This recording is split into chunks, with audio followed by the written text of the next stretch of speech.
bienvenue à tous et à toutes et bienvenue dans ce 14e épisode de podcast de la chaîne d'Emmaï et moi. Je suis Christelle, une tricoteuse du nord-est de la France, plus précisément au sud de l'Alsace, et je suis ravie de vous retrouver après une période un petit peu longue d'absence. Alors d'abord, je voudrais m'excuser pour cette absence. Vous verrez qu'il y a énormément de raisons qui ont fait que je ne suis pas revenue vous voir tout de suite. L'une des principales, c'est en ce qui me concerne un changement d'emploi et donc tout le processus où vous passez à travers les entretiens, ensuite vous négociez votre nouvel emploi, vous donnez votre démission et à partir du moment où vous avez donné votre démission, l'entreprise vous charge à fond parce que il faut délivrer le plus possible avant de vous laisser partir. Alors, je suis toujours encore dans cette période-là, mais c'est vrai que j'essaye de mieux équilibrer mon temps.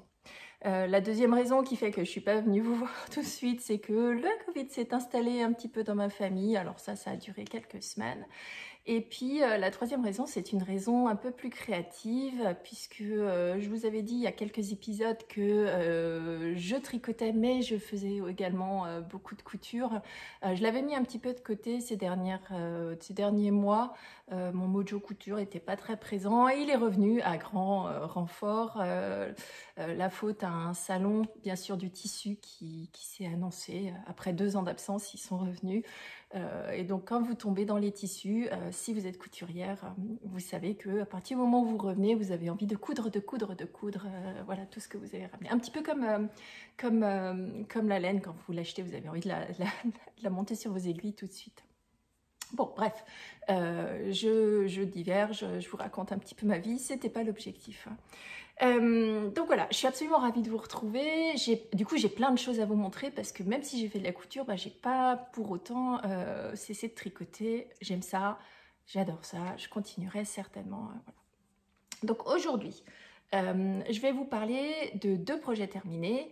Une grande pièce, une petite pièce. Je vais vous parler aussi de 4 de mes encours. Et avant de commencer, je vous expliquerai un petit peu aussi quels seront le type d'encours que je vais faire dans le futur, parce que ça m'a permis aussi de me recentrer sur ce que j'aime tricoter, ce que je porte aussi beaucoup plus, voilà, et donc de mieux cibler en fait ce que je tricote plutôt que de tricoter pour tricoter.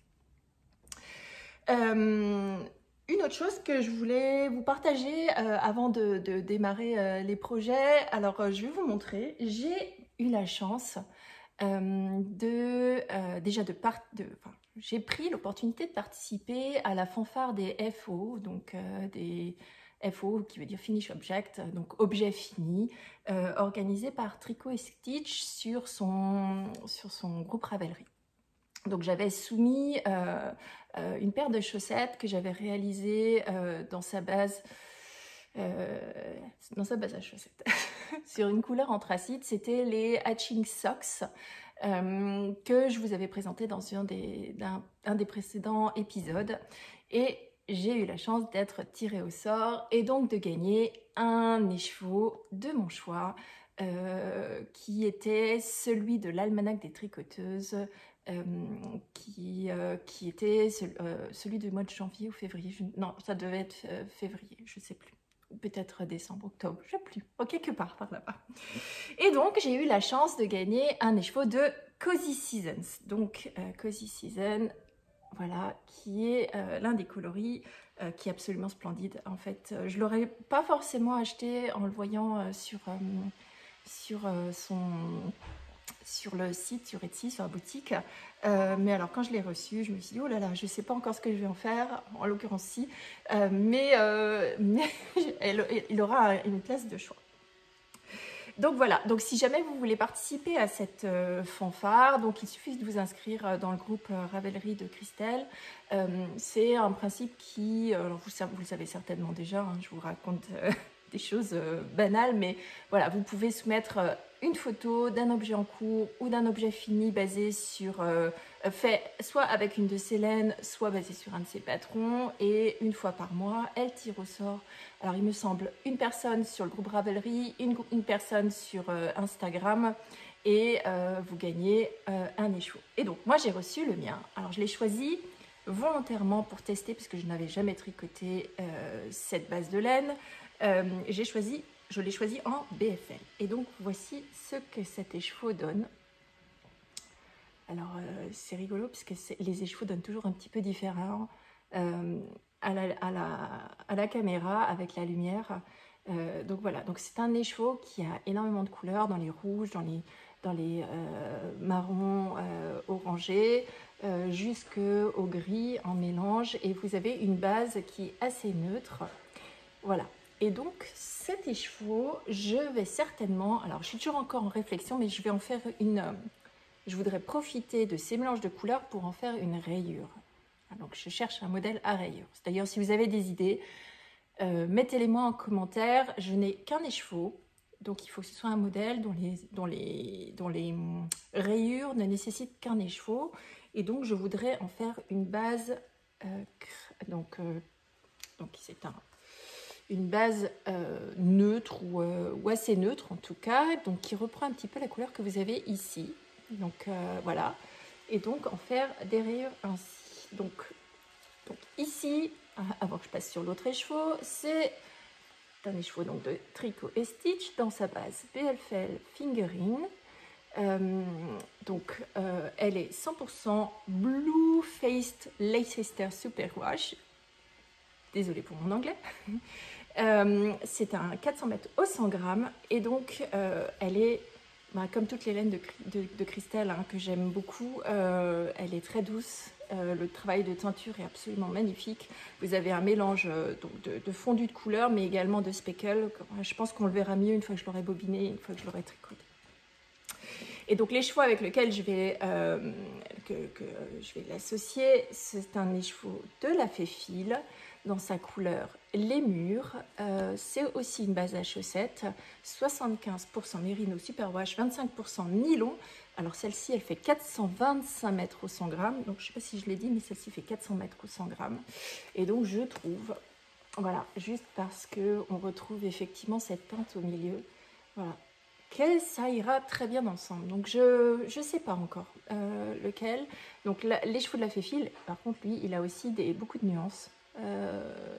Alors on le voit moins ici, mais quand on le tricote, la Fée-File, c'est des couleurs semi-unies, donc qui ont différents degrés d'intensité quand on les tricote. Donc voilà, c'était un petit peu mon introduction du jour. J'étais absolument ravie d'avoir gagné. Pour une fois que je gagne quelque chose, d'habitude je joue, alors je joue pas souvent en fait, c'est peut-être pour ça que je gagne pas beaucoup, mais voilà, donc, et alors bien sûr, à chaque fois que vous recevez un écheveau de Christelle, c'est un petit peu le Noël, un petit peu avant l'heure. Je suis désolée, mon chat me pique mes pelotes, enfin mes écheveaux, en l'occurrence mes cakes, donc s'il pouvait éviter de les abîmer, ça irait bien. Donc voilà, bon, sans plus attendre, je vais vous présenter les objets terminés.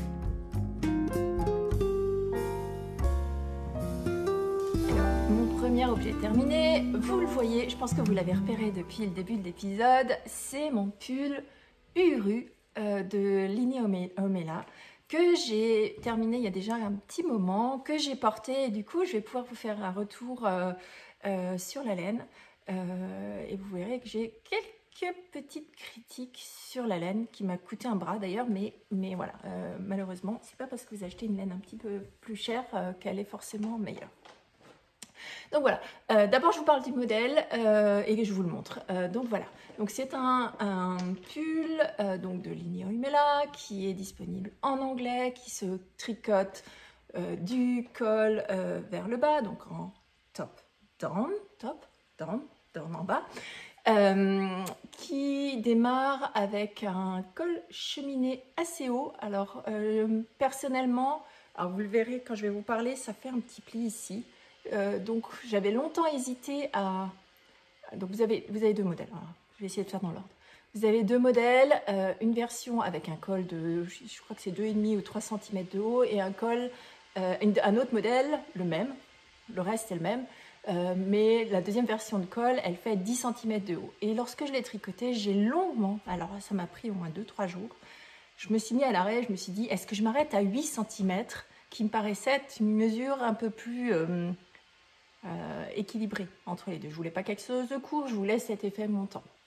Eh ben, j'aurais dû m'écouter. Donc finalement, j'ai fait les 10 cm et ce que je craignais un petit peu, c'est que quand je baisse la tête, le col est un petit peu trop haut et donc ça fait un petit bourrelet ici. Donc du coup, j'ai tendance à le replier légèrement. Donc il y a toujours encore cet effet col cheminé, mais par contre, ça va beaucoup mieux. Bon, bref.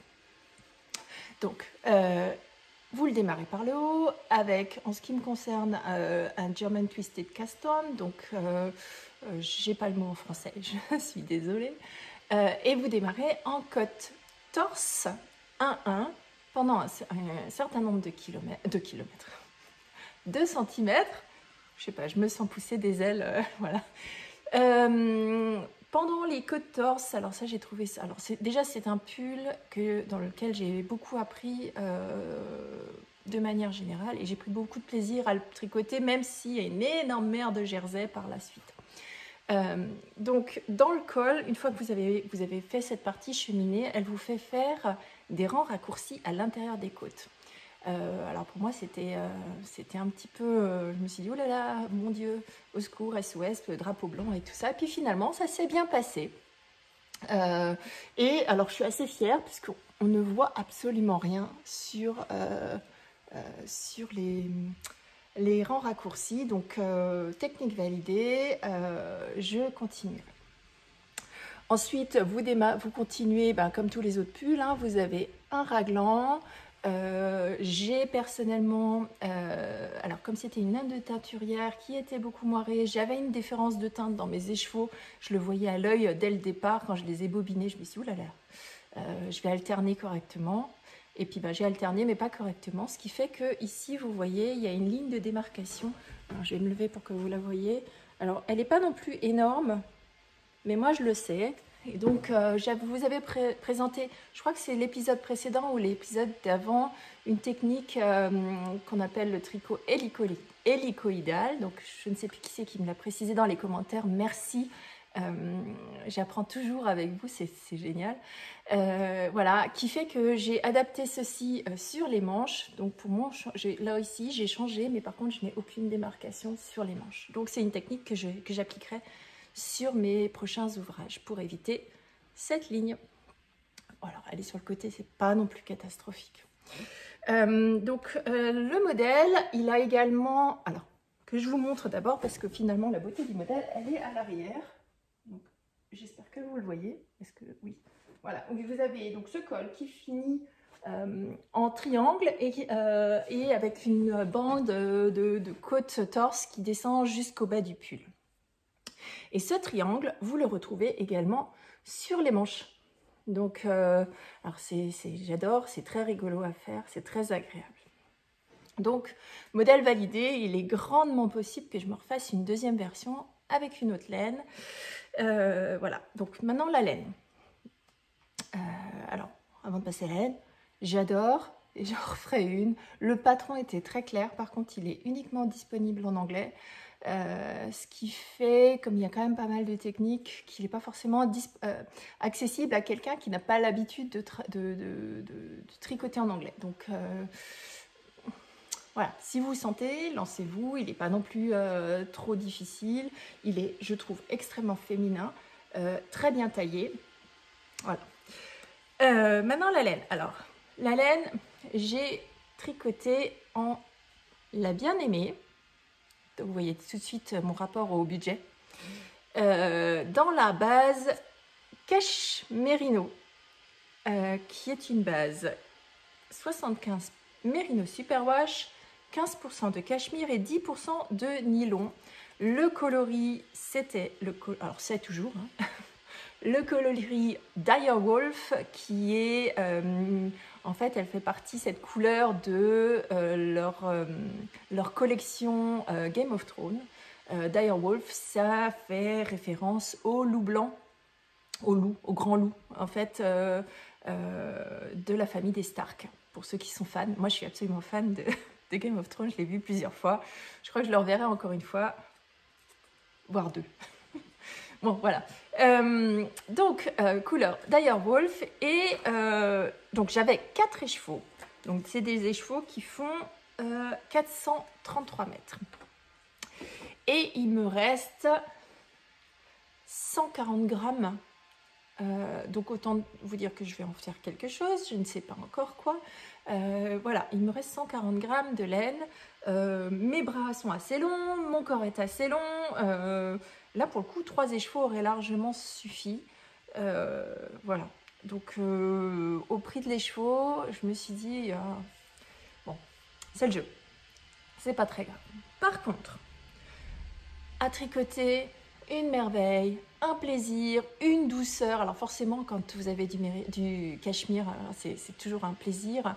Une laine qui est bien élastique, un plaisir, elle glisse bien sur les aiguilles. Par contre, et alors là, grosse critique, regardez-moi ce boulochage. Alors, et je vais vous préciser, je le rase à chaque fois que je le porte et voilà dans quel état il est après une journée. Donc vous voyez bien que, alors je suppose que c'est le cachemire qui fait ça. Je ne l'ai pas encore lavé, alors je l'ai lavé bloqué. Je pense, voilà, maintenant qu'il commence à faire un petit peu chaud, le relaver, le rebloquer, bien le raser, voir si si au fur et à mesure des lavages, il se stabilise. Mais alors, je passe mon temps à le raser. Donc c'est dommage puisqu'il est vraiment très beau, il est très agréable à porter, il pique pas, tout va bien. Mais je suis fâchée avec ce boulochage permanent. Alors vous le portez le matin et à midi, vous avez déjà des bouloches.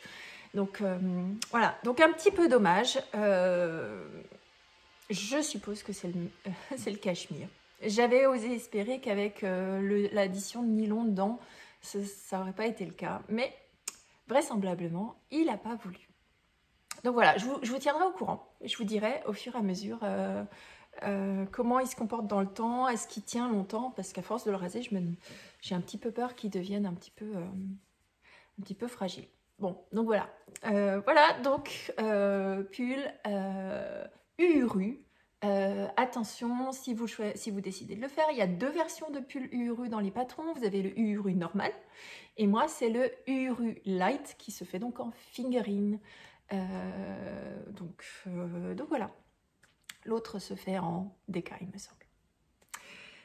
Donc je crois que je vous ai tout dit sur ce patron et sur ce modèle. Et donc je vais passer à mon deuxième objet terminé.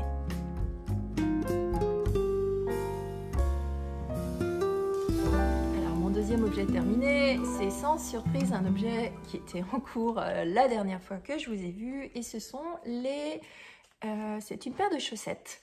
Une paire de chaussettes de Rory Locatelli qui s'appelle Two Color Socks, donc 2 couleurs, chaussettes à 2 couleurs si on traduit en français, que j'ai réalisé dans les laines, oh là là, elles ont vécu, hein, de chez Lang dans la base Javol, ou Yavol si vous êtes près de la frontière. Donc c'est une base qui est super wash, donc pour les chaussettes c'est quand même bien pratique de pouvoir les mettre, de les laver plus facilement. Ce sont des écheveaux qui font, alors voilà ce qui me reste, ce sont des écheveaux qui font 210 mètres au 50 grammes, donc 420 mètres au 100 grammes, qui sont en 75% laine, laine vierge en l'occurrence, donc c'est un mélange de laine s'il ne le précise pas, et 25% polyamide ou nylon, c'est la même chose. Donc ces écheveaux ont la particularité d'avoir à l'intérieur, donc je ne l'ai pas enlevé sur celui-ci pour que vous puissiez le voir, enfin, si j'y arrive. Donc à l'intérieur, si vous poussez, hop, vous avez un fil de renfort que vous pouvez mettre sur les, en l'occurrence sur les, oh je vais y arriver, lorsque vous tricotez les orteils ou quand vous tricotez, enfin la pointe, ou quand vous tricotez le talon. Donc comme vous pouvez le voir, je ne l'ai pas utilisée sur celle-ci, mais celle-ci, elle n'est plus dedans. Et la raison pour laquelle c'est le cas, c'est que en ce qui me concerne, je ne l'ai pas mis déjà, parce que finalement mes chaussettes, moi je les abîme pas tant que ça. Et puis j'avais un petit peu de blanc, un petit peu de noir ici. Donc voilà ce que ça donne. Et alors je voulais, comme je crois que je vous l'avais déjà montré la dernière fois, je voulais prendre l'opportunité, parce que celle-ci est bloquée, l'avait bloquée, et j'ai entendu sur certains podcasts que certaines personnes ne bloquaient pas les chaussettes et les mettaient directement, ou du moins ne faisaient pas le blocage. Alors voilà l'effet du blocage. Celle-ci n'est pas bloquée. Vous pouvez voir, elle est resserrée ici, la dentelle, elle va pas bien, le talon, il est tout... alors chez moi, on dit en bougnon, donc il est tout rabougri sur lui-même. Et voilà, on a l'impression qu'elle est complètement disproportionnée, cette chaussette, elle est pas belle. Une fois bloquée, l'avait bloquée, voilà ce que ça donne. Une chaussette bien en forme, équilibrée, avec la partie côte qui se met en place. La dentelle, alors bien sûr vous verrez rien, la dentelle qui ici est un joli point de flocon qui se retrouve bien correctement. Donc pour la construction, alors déjà au total, j'ai utilisé 30 grammes de blanc, enfin de clair, et 40 grammes de l'autre couleur. Donc 70 grammes au total. Mes chaussettes, donc j'ai fait un 38. Mes chaussettes ont la pointe, le pied et la tige de taille équivalente. Donc 70 grammes pour moi, donc ça représente généralement une pelote ou un écheveau de 50 grammes et un contrastant de 20 grammes. Ça, pour moi, ça tombe pied de poil, voilà, pour mon 38. Voilà. Donc, elle commence par vous faire des côtes. Alors, il faut juste que je regarde, ça fait un petit moment. Donc, c'est des côtes 2-2. Ouais, des côtes 2-2. Suivi ensuite par une alternance de petites rayures. Donc l'avantage de ce modèle, c'est que vous ennuyez jamais puisque finalement vous avez une section ici, une section là, une section là, le talon, un petit peu de, vous verrez, il y a un point de texture sur le dessus du pied et puis vous commencez la pointe assez tôt. Donc une section de côte, des rayures, en jersey tout simple, donc avec une alternance, un fil qui se suit, donc vous n'avez pas besoin de rentrer les fils. Puis, donc ça, vous avez ensuite 3 répétitions. Oui, 3 répétitions. Donc là, chaque répétition fait 2 flocons, donc 2 rangées de flocons qu'elle fait en alternance, et donc vous le faites 3 fois. Ensuite, vous avez un talon qui est réalisé, alors je ne sais pas si vous le verrez, parce que le noir...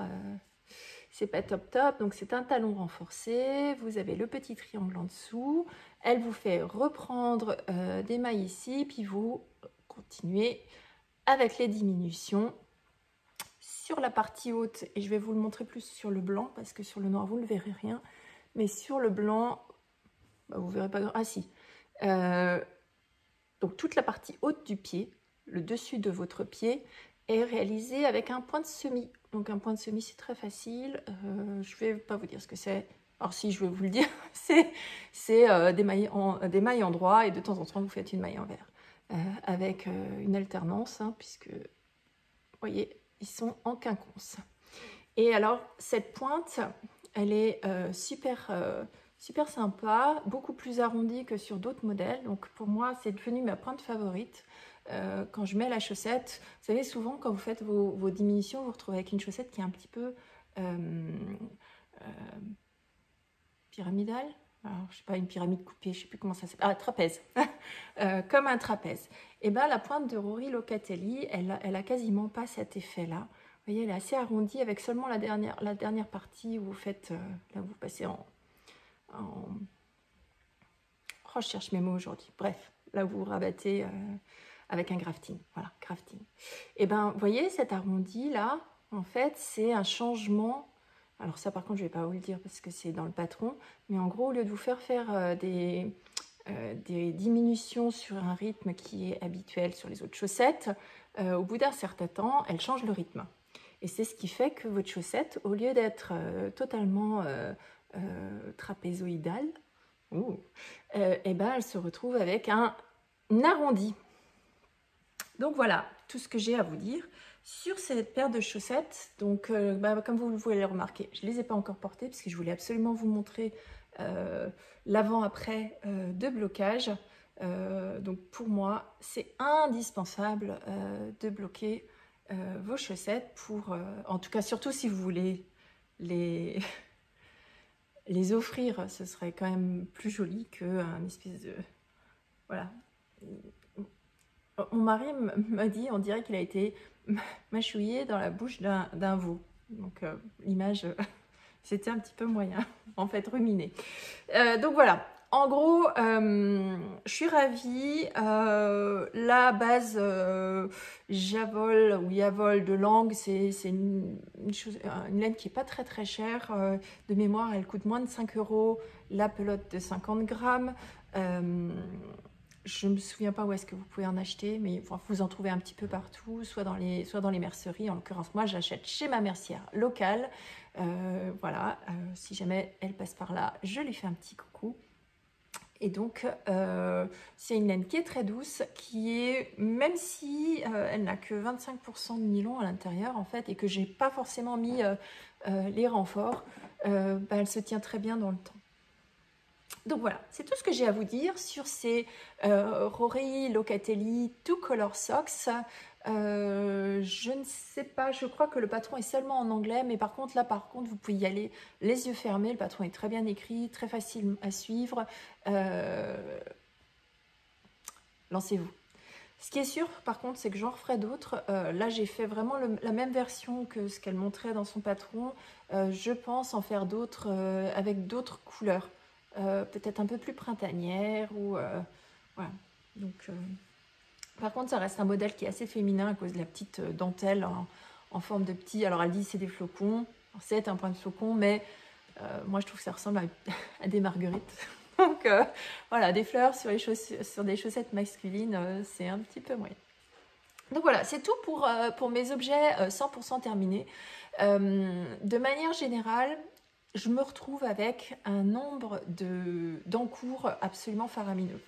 Alors c'est quelque chose qui me pose un souci et dans les prochains temps, vous verrez, je suis beaucoup plus mono en cours. Enfin en tout cas vous verrez, non vous verrez pas encore cette fois-ci, mais dans les prochains temps vous verrez que je vais réduire mon nombre d'encours. Là aujourd'hui j'en ai, alors je vous en présente 4, mais j'en ai 5 ou 6 autres qui sont en cours et ça me pose un problème. J'ai l'impression de m'éparpiller, j'ai l'impression de ne pas avancer.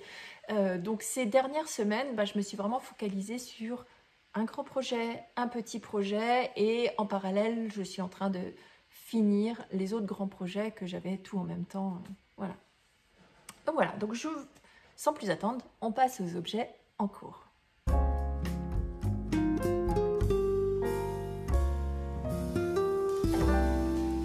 Mon premier projet en cours que je vais vous présenter, c'est un Cumulus Tee de Petite Knit. Alors c'est la première fois que je tricotais du Petite Knit, c'est extrêmement simple, alors j'ai trouvé le patron extrêmement simple, extrêmement basique.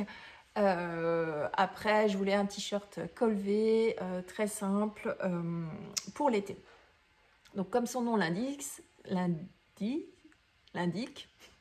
on parle du Cumulus Tee, qui est donc la version t-shirt, manche courte pour la belle saison. Il existe aussi en Cumulus Blues, version manche longue avec une laine plus chaude. Donc moi j'ai choisi de la réaliser, donc c'est une laine que je vous avais déjà montré, alors c'est pas une laine, c'est un fil. Je la réalise en knitting, je l'ai là, en knitting for olives, dans une base pure silk, qui est en fait de la bourrette de soie. Donc pour ceux qui ne savent pas, la bourrette de soie, c'est les déchets récupérés. Alors c'est pas de la soie telle que vous l'entendez, vous savez, les jolis drapés et tout ça. En fait, ce sont les déchets récupérés lors de la production des fils de soie. Ça reste de la soie, simplement les fibres sont plus courtes et donc le rendu est beaucoup plus brut. Voilà, d'ailleurs, si on regarde le fil, vous voyez qu'il y a la brillance de la soie. Par contre, le fil en lui-même est beaucoup plus brut, beaucoup moins doux. Voilà, je ne sais pas si... Voilà. Est-ce que vous verrez? Non. Bon, bref. Si jamais vous avez l'occasion de toucher une Knitting for Olive Pure Silk, qui est en bourrette de soie, vous vous rendrez compte que ça n'a absolument pas le même toucher qu'un fil ou qu'un mérino soie, par exemple. Voilà. Donc un peu plus grossier. Cela dit, ça reste de la soie. Et donc à toutes les propriétés qu'on va rechercher par la soie, donc thermorégulant, anti-allergique, très agréable. Par contre, c'est de la soie, donc c'est très léger et ça ne va pas vous tenir chaud. Donc, on se retrouve en termes d'épaisseur sur des pelotes qui font 50 grammes, 250 mètres pour 50 grammes, donc on est sur du fingering. Je ne me souviens plus par contre en quoi je l'ai tricoté. Il me semble que j'ai tricoté en 3,25. Alors, le patron demande... Ah voilà, je me souviens. Le patron demande du 3. Alors, 3, ben, moi c'est un peu bête parce que dans mon kit Xiaogu, j'ai 2,75, j'ai 3,25, mais j'ai pas de 3. Dommage. Alors, je me suis dit, oh là là, il va falloir encore que j'achète... une aiguille spécialement pour faire ce projet-là. C'est vrai que... Bon, bref. Donc, c'est pas grave. Je me suis dit, je vais faire mon premier échantillon. Je vais le choisir en 2,75. Alors, sachant que moi, j'ai l'habitude de tricoter pile poil dans ce que donnent les designers. J'ai généralement aucun problème d'échantillon. Bon, bah, j'ai tricoté mon échantillon en 2,75 et c'était vraiment trop petit. Donc, je me suis dit, bon, bah, je fais un deuxième essai avant d'acheter mes aiguilles en 3, je vais les essayer en 3,25 et là, bingo, j'avais donc mon échantillon et donc il aurait fallu que je monte d'une aiguille, d'une demi-aiguille. Voilà, j'ai pas tricoté en 3, j'ai tricoté en 3,25. Avec un petit peu de recul, le t-shirt me paraît un petit peu grand, donc j'avais bien l'échantillon.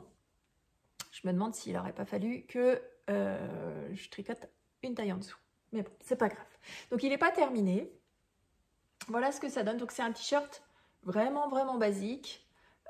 J'ai pas grand-chose à vous dire dessus. Donc, c'est un t-shirt que vous démarrez par le haut, que vous tricotez d'en haut vers le bas. Vous le tricotez au départ en aller-retour. Alors, autant vous dire que quand vous êtes sur du 3 ou du 3,25, c'est long. Jusqu'à ce que vous arriviez ici, puisque jusqu'ici, en gros, vous tricotez en aller-retour. Et grosso modo, à partir du moment où vous venez rejoindre votre V, c'est approximativement le même moment où vous séparez vos manches. D'ailleurs, on le voit bien ici. Alors, vous voyez qu'on est à peu près au même niveau. Donc, à partir du moment où vous récupérez la fin de votre V, vous séparez vos manches et alors vous tricotez mer de Jersey jusqu'en bas de votre t-shirt. Alors, il roulotte, je suis désolée, c'est parce qu'il était dans un sac. Elle vous fait terminer le t-shirt par un petit I-cord. Alors moi je me suis trompée, elle appelait un I-cord à 4 mailles, j'ai fait un I-cord à 3 mailles. Je m'en suis rendu compte quand j'avais fait la moitié, j'ai pas eu le courage de défaire, donc ce sera une variante du patron. Donc je suis sur la première manche, je suis en train de faire mon I-cord, vous voyez, hein, il ne reste plus que la moitié qui est sur mes aiguilles, ici, ça c'est déjà fait. Et donc, il me restera à tricoter ma deuxième manche qui est en attente sur mes fils de Xiaogu. Donc, alors moi, je ne sais pas si je vous en ai beaucoup parlé de mon kit, mais c'est un achat, alors ça coûte cher. Attendez, je l'ai là, je peux vous le montrer. Alors, moi, j'ai le kit, j'ai 2 kits, enfin, en l'occurrence, j'ai les 3 kits. Donc, j'ai un premier kit avec des aiguilles de grande taille. Par contre, j'ai pas toutes les tailles d'aiguilles parce que finalement, je ne tricote qu'avec les aiguilles jusqu'à 5. Quand je passe au-dessus, j'achète vraiment, voilà. Donc, j'ai mes aiguilles, voilà. Donc, j'ai un demi-kit. Si jamais je veux rajouter, je peux en rajouter. Donc, ça, c'est mon premier kit. Ensuite, j'ai, pour aller avec et pour faire les manches, le petit kit rouge sur lequel vous allez retrouver les mêmes tailles d'aiguilles. Alors bon, il en manque un paquet parce que j'ai beaucoup, comme je vous disais, j'ai pas mal d'encours. Où vous allez retrouver, et alors ça c'est intéressant parce que vous allez retrouver une première taille qui sont en 3 pouces et la même en 2 pouces. Oups. Voilà la différence de taille.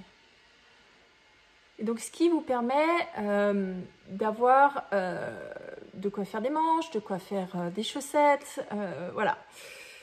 Donc comment moi alors attendez, avant que je redémarre, je vous explique, je remets tout au bon endroit, sinon je vais tout perdre. Voilà. Donc pour faire le lien avec ce que je vous disais, en ce qui me concerne, quand il demande de séparer le corps des manches, moi je glisse un des câbles courts de mon kit de Chiago. Ce qui fait que lorsque j'ai fini le bas, ou lorsque j'ai fini, quand je vais avoir fini ici, là, je vais récupérer mes aiguilles que je vais monter directement ici et je peux redémarrer sans avoir besoin de reprendre mes mailles. Comme je suis une grosse feignasse, ça me va bien parce que poser mes mailles sur un câble ou sur un fil et devoir les rechercher après, c'était une épreuve supplémentaire pour les manches. Alors déjà que j'aime pas trop faire les manches, moi je préfère voilà, tricoter au kilomètre devant la télé, une bonne petite série.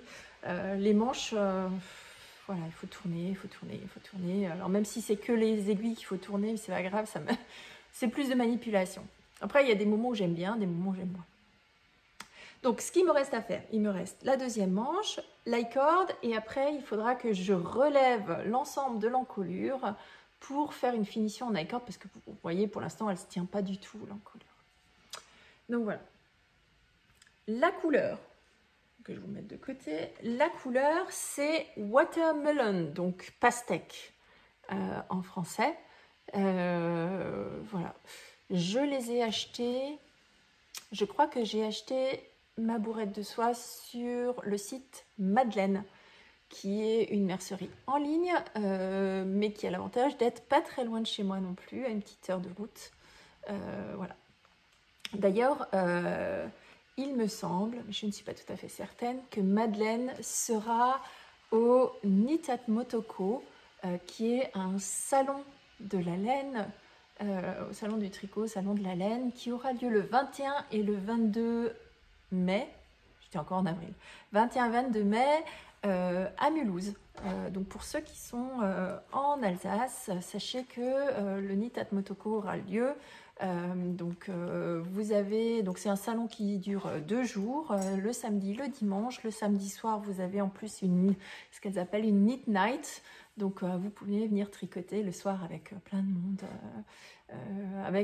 Voilà, il y a des ateliers, il y a énormément d'exposants. Alors énormément, il y a beaucoup d'exposants.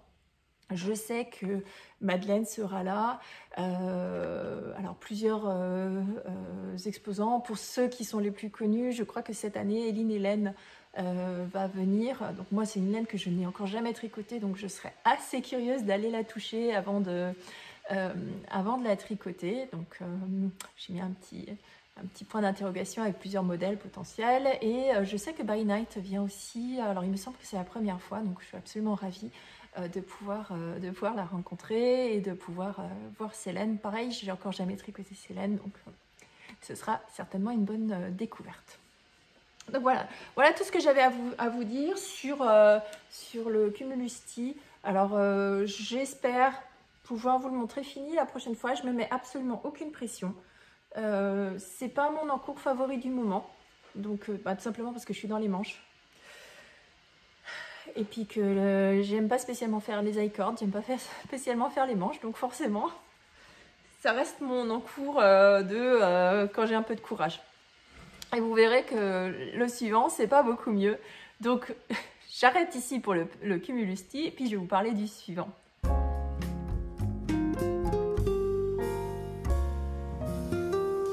Alors, mon encours suivant, c'est un pull.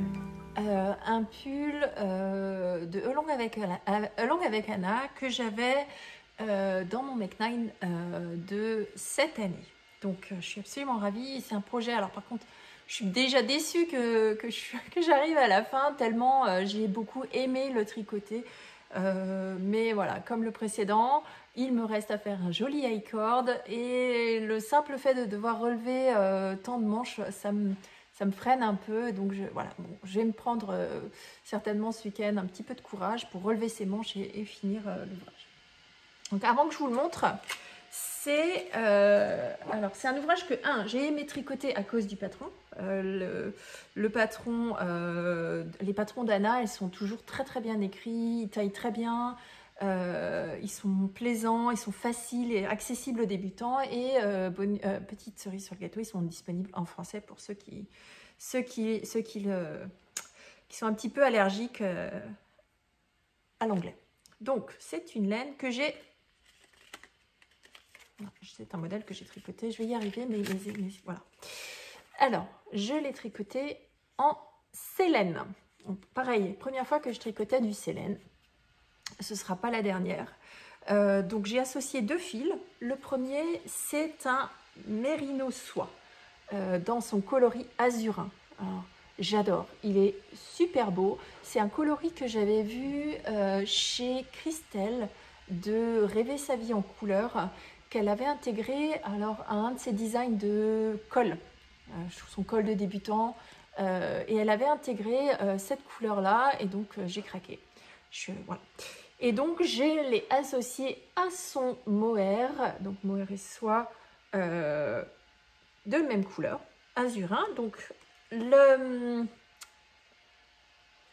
mérino, donc c'est un mérino 75% mérino avec 25% de soie. 400 mètres au 100 grammes, donc c'est un figurine. Le mohair, c'est un 72% kid mohair, 28% soie, il fait 420 mètres au 50 grammes. Et donc, lorsque vous les associez ensemble, vous trouvez à peu près une épaisseur de DK. Et donc, le modèle, c'est le Rosa Jumper.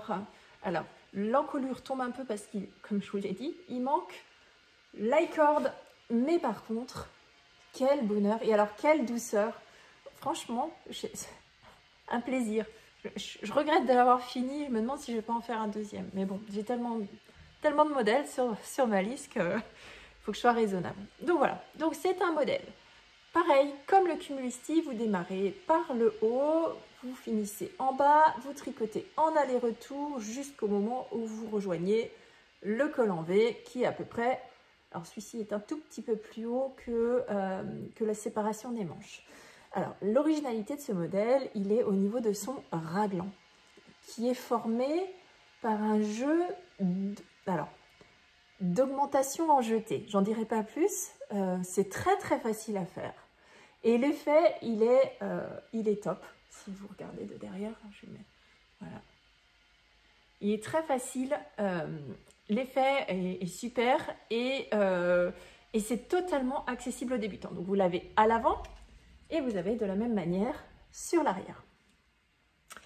Alors, vous tricotez en 3,75 tout le corps, ce qui fait que ça monte extrêmement vite, et en 3,5 pour les côtes. Ce sont des côtes de 2 que je n'ai pas encore bloqué. J'ai fait un rabat. Je ne sais plus quel rabat j'ai fait. Je vous le redirai la prochaine fois. Mais il me semble que j'ai juste fait un rabat où je tricote la maille suivante, je la repasse et je retricote les deux ensemble. Je vous dirai ça. Les manches de la même façon, vous tricotez en rond avec une finition en côte sur le bas. Voilà, il n'est pas encore lavé, il n'est pas encore bloqué, forcément il me reste encore l'i-cord à faire, donc il me reste voilà 2-3 heures de tricot, mais bon voilà, il y a plus de 300 mailles à remonter. Pour moi, voilà, à relever, pardon, pas à remonter. C'est un gris qui tire légèrement vers le... Enfin, c'est un gris bleuté. Vous voyez la différence entre mon gris, qui est un gris assez souris, voilà. Celui-ci, il est un peu plus bleu. Voilà. Par contre, il faut vraiment que je mette un petit peu de couleur dans mes ouvrages, parce que vous allez vous dire, je fais que du gris. C'est pas vrai, c'est pas vrai. J'ai plein de... Alors non, je viens de vous présenter un rose, donc finalement, donc ça va. Donc voilà, le Rose Jumper, lancez-vous. Alors c'est un modèle qui est totalement accessible aux débutants. Si vous voulez vous faire plaisir, voilà, la seule difficulté de ce modèle, c'est que vous devez tricoter deux fils, une laine et un fil ensemble. Si ça vous fait peur, vous pouvez également le réaliser dans une base DK. Il existe des DK avec du mérino et du mohair déjà intégré. Donc l'effet ne sera pas aussi doudou. Alors je ne sais pas si vous voyez le halo. Vous ne le voyez pas, mais... Non, vous ne voyez rien du tout. Bon, ma caméra ne veut pas aujourd'hui. Il faut dire que le temps et la luminosité s'y prêtent pas. Donc voilà, mais en gros, vous n'aurez pas le halo. Ah si, là vous le voyez. Donc vous n'aurez pas un halo aussi fort, mais ça vous si le fait de tricoter deux fils ensemble vous fait peur, sachez qu'il existe des DK, soit mérino et mohair déjà inclus. Donc voilà pour ce modèle-là. J'espère aussi pouvoir vous le montrer terminé dans le prochain épisode. D'ailleurs, avant que je passe à la suite, je voulais aussi vous dire que... alors jusqu'à présent, je vous faisais des épisodes toutes les semaines et puis vous voyez, il y a eu un grand trou entre les deux. Donc là, je reviendrai, mais je ne sais pas. Je ne vous donne pas de date. Ça peut être dans 2 semaines, ça peut être dans 3 semaines. Ce qui est sûr, c'est que ce ne sera pas une semaine sur l'autre parce que je n'arriverai pas à tenir le rythme. J'ai trop de choses à côté en ce moment avec ce changement de boulot, avec il y a aussi beaucoup de choses qui se passent au niveau de mes enfants autour de l'orientation. Donc voilà, je vous promets rien. La seule chose que je veux, c'est vous emmener un contenu de qualité. Donc évitez de vous juste de vous répéter plusieurs fois la même chose, juste pour remplir les blancs. Donc voilà, donc à partir du moment où j'aurai cumulé suffisamment d'informations et de contenu, alors je reviendrai pour vous faire un nouvel épisode.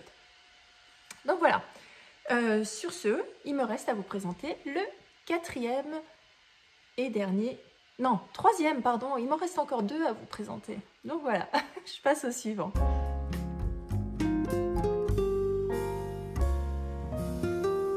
Alors, mon 3e projet en cours, c'est une paire de chaussettes que je réalise pour mon mari dans une laine que je vous ai montrée dans le dernier épisode, dans l'un des 3 écheveaux, de la Féfile.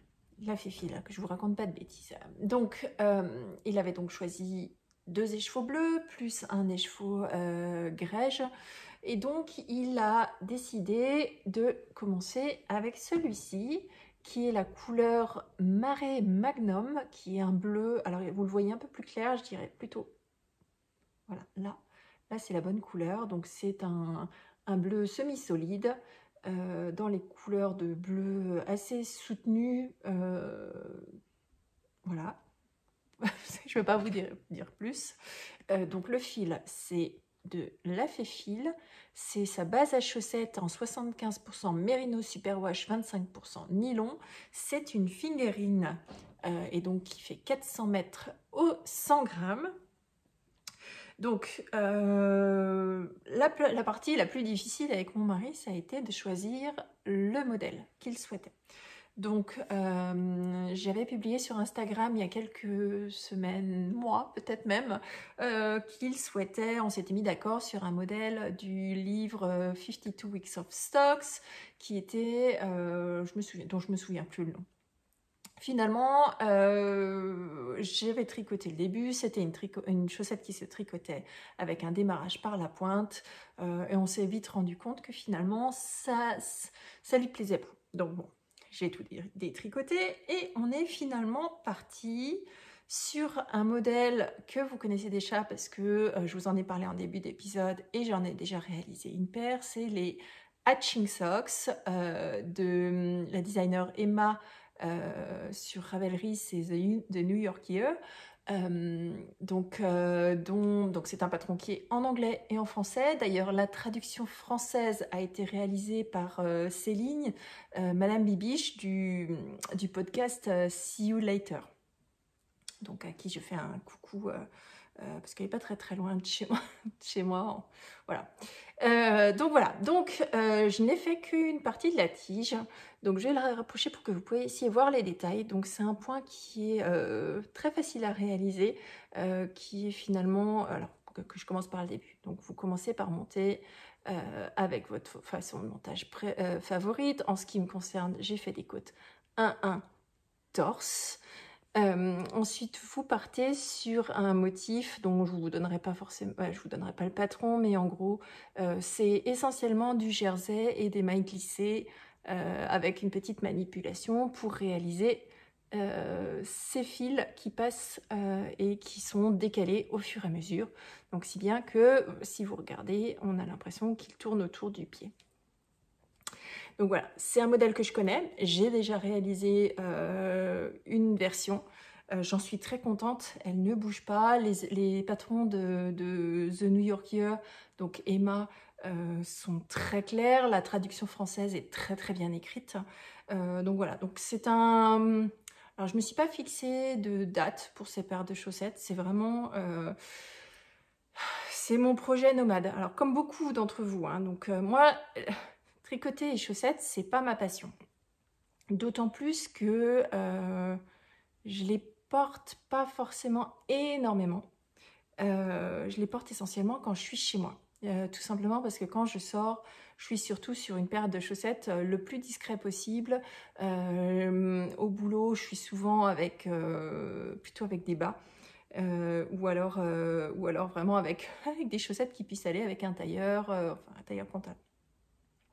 Donc à partir du moment où on a trop de couleurs, ça grince un peu des dents au bureau. Donc bon, ma foi, faut bien que... Et puis bon, somme toute, je suis quand même relativement classique dans mes goûts. On se refait pas. Vous voyez, mon intérieur est classique. Voilà, même si j'ai des petites touches de rouge un petit peu par-ci, par-là, que vous voyez pas, que je vous montrerai pas, hein, puisque...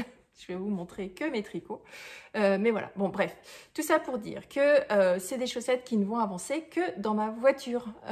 Donc ces derniers temps, mon fils, je l'emmenais plus à son sport, tout simplement parce qu'il a malheureusement un petit souci de ligament croisé. Donc pas de foot. Et donc pas de foot, pas de match. Et donc pas de match, pas d'attente. Donc les chaussettes sont un petit peu... en stand-by. Ma fille, elle arrive en fin de lycée, en fin de seconde. Donc, dans les prochains temps, elle aura bientôt plus classe. Donc, bon, je sais pas, il va falloir que je trouve un autre endroit pour tricoter mes chaussettes. On fait pas beaucoup de voyages en ce moment, du moins pas en voiture. Voilà. Même si on adore voyager en ce qui nous concerne. C'est pas bien hein, pour la planète, mais c'est tellement beau. Mais bon. Donc voilà, j'ai pas beaucoup de choses à vous dire, si ce n'est que voilà, je ne me fixe aucun délai pour cette chaussette. Je vous la montrerai à partir du moment où j'en aurai fini une. J'ai déjà réalisé deux répétitions du motif.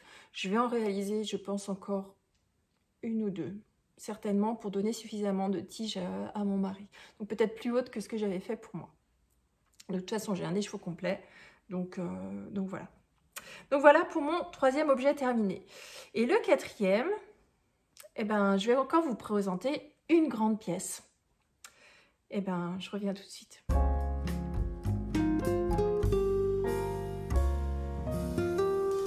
Alors, mon dernier objet, non pas terminé, loin d'être terminé. Non, mon dernier objet en cours, c'est un gilet.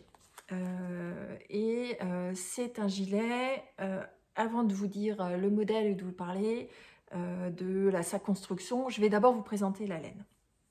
Donc, je vous ai dit que j'aimais beaucoup la série Game of Thrones et que la bien-aimée a sorti toute une collection de coloris sur ce thème-là. Et donc, je suis allée sur leur site, j'ai trouvé un coloris qui me plaisait beaucoup, en tout cas sur l'écran. Et j'entendais toujours, ou du moins je voyais souvent les gens dire qu'il y avait une différence entre ce qu'on voit à l'écran, ce qu'on réceptionne en réalité. En tout cas, en ce qui me concerne, moi j'avais jamais expérimenté la chose. J'avais toujours eu plus ou moins la couleur que j'avais vue en ligne. Bon, c'était pas tout à fait le cas cette fois-ci. Donc j'ai commandé de la laine de chez La Bien-Aimée, qui m'a été livré déjà avec une très jolie carte de la bien-aimée, avec un petit message, pas personnalisé, mais un petit message quand même. Donc cette fois-ci, j'ai commandé directement sur leur site. J'ai également reçu un petit sticker, que je ne sais pas encore ce que je vais en faire. Et donc je suis partie sur une base qui s'appelle Twist Nouveau. Donc c'est sa nouvelle base, qui est en fait un Merino High Twist, hein, tout simplement. Qui fait 400 mètres au 100 grammes. C'est une Merino 100% non superwash. Et le coloris qui m'a tapé dans l'œil, en tout cas sur l'écran, s'appelle toujours Calessi. Donc, moi, sur l'écran, je voyais un écheveau avec des nuances de bleu ciel, de rose et une petite touche de gris. Voilà. Et donc, j'ai reçu un écheveau. Alors par contre, vous n'avez pas forcément la bonne couleur. C'est pas violet, c'est gris et rose. Vert, comment je pourrais définir? Vert piscine? Non, pas vert piscine. Vert turquoise. Je sais pas si c'est un vert turquoise. Mais une couleur un peu turquoise. Du beige, du gris. Quand je l'ai reçu, je me suis d'abord posé la question, est-ce que je les garde? Parce que c'était tellement loin. Et alors, vous voyez, avec des différences extrêmement fortes d'un écheveau, alors voilà. Je me suis dit, est-ce que je vais assumer de porter ça? Est-ce que c'est dans mes goûts? Moi qui suis extrêmement classique, petit rappel, hein, bleu, gris, beige, ivoire, et là, de la couleur, alors c'est que des pastels. Donc je me suis dit, bon Christelle, garde-les, de toute façon tu vas déjà bien trouver quelque chose à faire avec ça. Donc je me suis dit déjà, on va les bobiner pour voir ce que ça donne. Et là, au bobinage, ça confirme mes prédictions. Donc vous le voyez peut-être un peu moins à l'écran qu'en réalité, mais j'ai une différence de couleur. Bon, alors déjà, voilà ce que ça donne au bobinage. Voilà. Et en fait, c'est des écheveaux qui sont extrêmement différents l'un de l'autre. Donc des plus foncés, des plus clairs, plus ou moins de couleurs, voilà. Donc ce qui voulait dire pour moi, déjà, une alternance des chevaux. La deuxième particularité de ce fil, et je ne sais pas si je peux vous le montrer, alors, je ne sais pas si vous le verrez à l'écran, non, vous ne verrez rien à l'écran. Mais en gros, le fait que ce soit une high twist, elle prend la couleur différemment d'une Merino classique.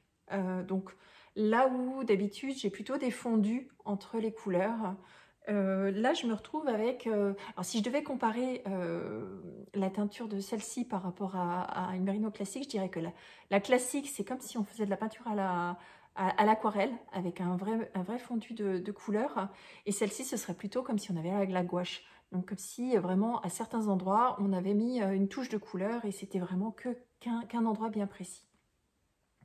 Bon, je me suis dit, persévère, on verra bien. Au pire des cas, ça ne te plaît pas, tu détricotes et puis tu feras quelque chose pour les enfants ou tu feras quelque chose à offrir. Par contre, il fallait trouver un modèle qui aille avec. Et donc là, j'ai cherché, je me suis dit, bon, allez, je vais en faire un gilet printanier. De toute façon, finalement, c'est des pastels, ça devrait passer. Je ne sais pas du tout comment la laine allait se tricoter. J'ai fait un échantillon. Sur l'échantillon, ça donnait rien parce que comme taches de couleur, et ben ça me faisait vraiment des gros points de couleur sur mon petit échantillon. Je me suis dit, bon, de toute façon, il va falloir tricoter pour le faire. Et donc, j'ai fini par trouver un modèle qui m'a plu. Donc, c'est le gilet Saint-Barnabé de Marie-Christine Lévesque. Qui me plaît beaucoup, j'adore le modèle. Le seul petit bémol, c'est que le modèle, alors je vous mettrai une photo là pour que vous puissiez comprendre de quoi je vous parle. La seule modification que je ferai, c'est que je ne vais pas mettre les poches. Tout simplement parce que si j'ai des poches, je mets des choses dedans et donc ça déforme le gilet. Je me connais, donc je vais faire le même modèle, mais sans les poches. Et donc voilà ce que ça donne. Alors c'est que le début, donc voilà comment se tricote cette fameuse laine. Donc c'est un peu chamarré pour moi, peut-être un peu trop, mais finalement c'est bien de sortir cette zone de confort. Et donc vous voyez au début, alors c'est un gilet col V avec une bande de boutonnage. Alors vous voyez pas bien parce que elle se bloquera, elle se lissera au blocage, pardon. La bande d'encolure, ou du moins la bande de boutonnage, se tricote en même temps. Elle vous fait commencer ici. Alors c'est une construction extrêmement intéressante parce qu'elle vous fait commencer ici, elle vous fait tricoter uniquement cette partie-là, donc la partie haute du col qui est en côte 1-1 avec des petites particularités sur les deux bords. Arrivé à un certain nombre de centimètres, elle vous demande de remonter les mailles, de relever les mailles à votre début et vous faire repartir dans l'autre sens. Donc jusqu'ici. Jusqu'ici. Une fois que vous avez tricoté cette bande d'encolure, elle vous fait relever des mailles sur la partie en dessous. Donc vous vous retrouvez avec des mailles ici, des mailles relevées ici et des mailles ici. Et donc on repart sur une construction raglan. Voilà. Tout en faisant au fur et à mesure la bande de boutonnage. Les manches sont en jersey. Alors là, du coup, vous voyez bien la laine puisque c'est du jersey, voilà. Donc vous voyez, c'est une laine qui fait des taches, enfin pas des taches, des zones vraiment de couleur, comme des petites traces de gouache en fait, si on compare. Donc les manches sont en jersey, l'avant ainsi que le dos sont réalisés en point de blé. J'avais pas tout à fait réalisé quel était l'impact d'un point de texture. Alors moi j'aime beaucoup quand il y a de la texture sur mes tricots. Par contre un point de blé c'est endroit, envers, endroit, envers, endroit, envers, endroit, envers, endroit. Donc vous passez finalement votre temps à faire comme si vous tricotiez des côtes 1-1. En gros vous tricotez 2 fois moins vite. Ce qui n'est pas grave puisque moi j'aime beaucoup le processus du tricot. Donc elle vous fait faire des augmentations afin de former la partie du col V. L'avantage, donc moi je suis arrivée, où est-ce que c'est? C'est ici, donc moi je suis arrivée au moment où je n'ai plus d'augmentation, donc mon V est formé, et donc elle nous fait démarrer, alors vous ne le verrez pas encore ici, mais là, ici, elle vous fait faire les boutonnières directement au fur et à mesure. Ce qui fait que quand le gilet sera terminé, il n'y a ni relevage de mailles à réaliser par la suite, ni finition. Il suffira de coudre les boutons en face des boutonnières. Au final, je me dis que c'est tout à fait portable. Pour le printemps, ce sera très bien. Voilà. Le toucher de la laine, il est doux. Elle est bien douce, hormis le fait que vraiment les écheveaux sont très très différents les uns des autres. Voilà, il y a une bonne élasticité dans le fil. Voilà, elle est très agréable à tricoter. Alors le fait qu'elle soit un peu high twist, alors moi je tricote avec mon doigt en l'air. Donc je vais passer, voilà, en gros, moi j'ai mon doigt comme ça. Ce qui fait que le high twist, au bout d'un moment, ça me blesse pas à ce point-là, mais je sens que la laine n'est pas aussi fine qu'une mérino un peu plus classique. Mais c'est pas gênant. Finalement, je me suis bien fait à ce coloris qui me plaît pas mal. Alors moi, je suis vraiment pas fan du vert habituellement, mais finalement, bon, je pense que pour le printemps, ça ira très bien. Donc voilà pour l'instant ce que j'ai à vous dire sur ce modèle-là. Là, je suis dans la partie beaucoup moins rigolote où vous descendez en point de blé. Donc non seulement vous avez des côtes torse ici, mais vous avez des points de blé ici. Donc c'est un peu long. Voilà. Sur le côté, est-ce que vous allez le voir à la caméra ou pas? Si, vous allez le voir. Vous allez le voir. Peut-être pas. Je vais enlever le cintre, ce sera peut-être plus facile pour vous montrer ça. Est-ce que vous le verrez à l'envers? Non, à l'endroit. Ouais, décidément, je n'arriverai pas à vous le montrer, mais en fait, en gros, voilà, ici vous le voyez, il y a une ligne pour une fausse couture sur le côté. Donc voilà, j'avance petit à petit, c'est mon projet, alors là, pour le coup, du coup, c'est mon projet de zéro cerveau parce que endroit, envers, endroit, envers, endroit, envers. Là, typiquement, on est sur quelque chose que je peux réaliser devant la télé. Il faut juste que tous les 2 rangs, j'oublie pas de contrarier mes mailles. Donc contrarier les mailles, c'est simplement tricoter à l'endroit une maille envers et tricoter à l'envers une maille endroit. Les augmentations sont très bien détaillées, les patrons de Marie-Christine sont extrêmement clairs. Moi, j'en avais encore jamais tricoté de ces patrons, ce sera certainement pas le dernier. C'est très clair, elle vous prend par la main, on a les annotations, attention, pensez bien à lire l'ensemble du paragraphe, parce qu'effectivement, vous avez un jeu de texture avec un rythme d'un certain rang, et elle vous dit effectivement, pour faire la forme du gilet, parce qu'il a une forme légèrement en A, donc en A, donc il s'évase légèrement sur les hanches. Il faut rajouter un certain nombre d'augmentations à un certain niveau. En tout cas, elle vous prend vraiment par la main, c'est très bien expliqué. Voilà, construction intéressante. Voilà, rien d'autre spécial à vous dire. Je vous montrerai un peu plus la dernière fois, mais franchement, voilà, j'ai expérimenté cette différence de couleur auquel je ne m'attendais pas du tout. Ça a été vraiment la grosse déception. Voilà. Quand j'ai ouvert mon colis, d'autant plus que c'est vrai que la bien-aimée, c'est des très belles laines, j'aime beaucoup son travail, mais ça a un coût. Voilà, pour vous donner un ordre d'idée, je crois que j'ai le prix là. Oui. Pour vous donner un ordre d'idée, c'est ce twist qui s'appelle Twist Nouveau, hein, la base coûte 30 € hors taxe les chevaux. Donc vous devez encore rajouter la TVA. Ça fait du 36 € les chevaux.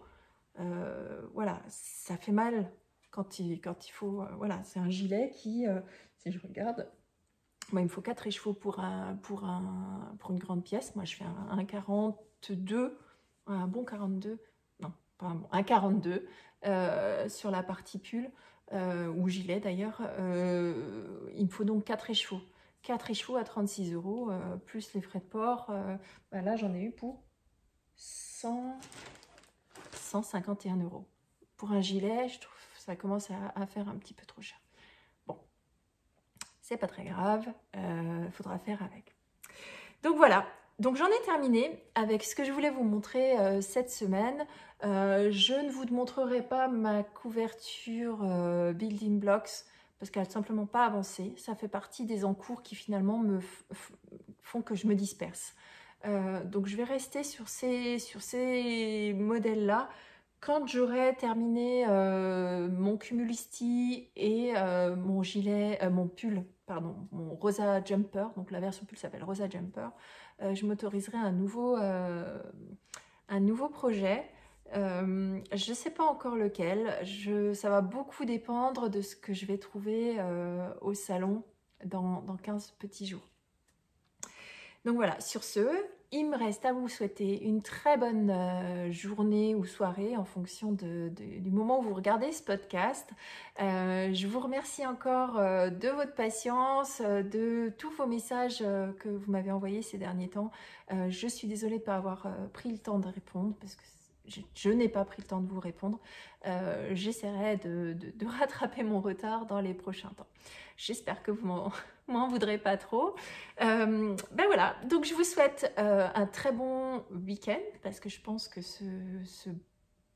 cet épisode, je vais le publier vendredi soir ou en fin d'après-midi. Et je crois que le week-end sera légèrement pluvieux, donc ce sera un très bon temps pour tricoter bien à l'abri. Donc voilà, je vous fais des gros bisous et je vous dis à bientôt. Bisous, bye bye!